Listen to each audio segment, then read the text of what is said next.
उफ, उफ, उफ, आई, आई, उफ। क्या हुआ? लगता है तुम ज्यादा दूर नहीं जा सकी। तुम यहाँ पर क्या करे हो? हाँ, क्यों आए हो यहाँ पर? मैं तुम्हें बचाने आया हूँ। हाँ, तुम्हें लगा होगा कि मैं गिर जाऊंगी। बहुत शुक्रिया। सुन, देखो तुम मुझसे नाराज हो, रंजीदा हो, मैं जानता हूँ, लेकिन जिद मत करो और आओ वापस चलें अब। मैं जिद करी हूँ तुमसे? जिद्दी मैं हूँ क्या? सब कुछ छोड़कर, सारे काम काज छोड़कर पहाड़ों में भागने वाले तो तुम हो, और तुम कह रहे हो कि मैं जिद्दी हूँ। सुन, यहाँ से निकल कर बात करें, ठीक रहेगा ना? पागल हूँ ना मैं? इस्तांबुल से इतना लंबा रास्ता तय करके यहाँ आई, और तुमने क्या किया?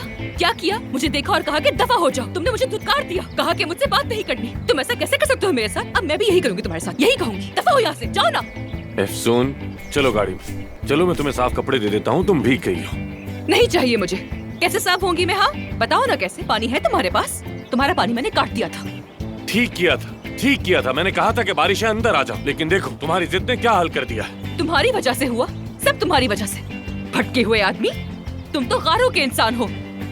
तुम्हें तो परवाह ही नहीं है ना मेरी। अगर नहीं है मेरी परवाह तो भी पीछे क्यों आए हो मेरे? हाँ बताओ ना मुझे, क्यों आए हो यहाँ पर? सुन, मैं इस बारे में बात नहीं करना चाहता। चलो छोड़ो मुझे। तुम्हें साफ करने के लिए अच्छी सी जगह ढूंढते हैं। चलो मुझे नहीं जाना कहीं पर। उठो शाबाश, उठो उठो उठो उठो, आराम से। मेरा पाँव, चलो चोट लगी है शायद। आराम से चलो, आराम से।